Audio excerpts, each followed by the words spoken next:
The NFL Today on CBS Sports is presented by Southwest Airlines. Low fares, no hidden fees. That's transparency.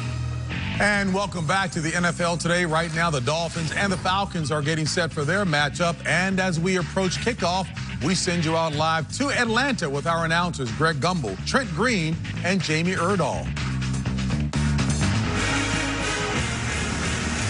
Welcome to Mercedes-Benz Stadium in Atlanta, Georgia for an interconference NFL matchup here on CBS.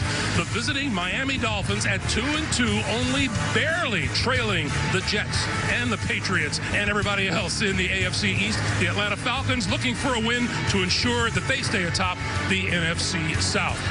Hello, everyone, and welcome to Atlanta. I'm Greg Gumbel. Trent joins me in just a couple of moments.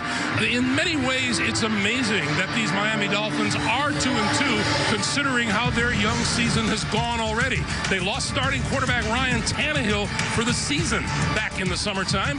Hurricane Irma then descended and wiped out their season opener and their bye week coming up next month. Newly acquired linebacker Lawrence Timmons went AWOL the day their season opener came around out in Los Angeles. And then a social media post last weekend alleging drug use cost the offensive line coach Chris Forster his job. Trent Green, that's an awful lot happening in a short space of time. How do the Miami Dolphins get by this? Well, Adam Gase has had to deal with some unprecedented things the first couple months of the season. But as he told us yesterday, the train keeps moving. Nobody cares. They just want to see production. They want to see wins on the football field. And that starts with quarterback Jay Cutler. It hasn't been as smooth of a transition as everyone had hoped with Adam Gase and Jay Cutler being together in 2015 with the Bears. Jay Cutler, from a numbers standpoint, hasn't been good enough.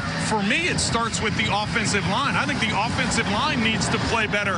You have two former first-round picks in Tunsil and James at the tackle position. They need to step up their game. Pouncey has played well. The other guys on the offensive line need to do a better job. Now, Miami on defense, they've played pretty well.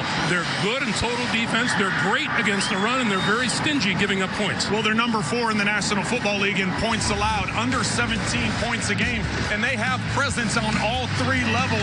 Starts up front with Ndamukong Suh, his ability to wreak havoc in the backfield, and then Kiko Alonso, one of the linebackers, he is all about speed, getting in the backfield and sideline to sideline. And Rashad Jones, he plays like a linebacker, Greg. He's making hits, and last week against Tennessee, he had that 38-yard fumble return for a touchdown, which was the difference. Let's look at the Atlanta Falcons now. They dropped from the ranks of the undefeated 2 weeks ago, then had their bye week.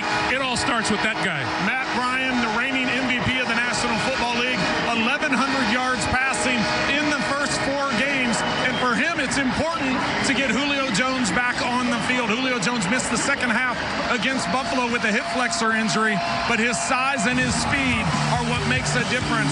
We're going to take a look at him going green. His speed is the first thing we'll talk about. One-on-one in man-to-man against the corner, he has the speed. Even though he has the big size, he's able to get separation because of that. The size, this is a Super Bowl catch. One of the best catches in Super Bowl history that no one will remember because they ended up losing the game. But 6'3", 220, able to climb the ladder and make the catch that not many players can make. All right, Trent, time now for Home Depot. Do projects smarter. Well, first off, for Miami, they need to be smarter in getting Jay Ajayi going. Over 100 yards rushing against the Chargers. This Atlanta defense gave up 117 yards rushing against Buffalo in their loss. So Jay Ajayi needs to get going. For Atlanta, Vic Beasley Jr. is back, 15.5 sacks a year ago. Coming back off of that hamstring injury. For the Falcons, Devontae Freeman going against the number 4 rush defense. And for the Dolphins, looking for big plays. Where have they been all year? They need to get that going as well. The Atlanta Falcons would love to come back from their bye week with a victory.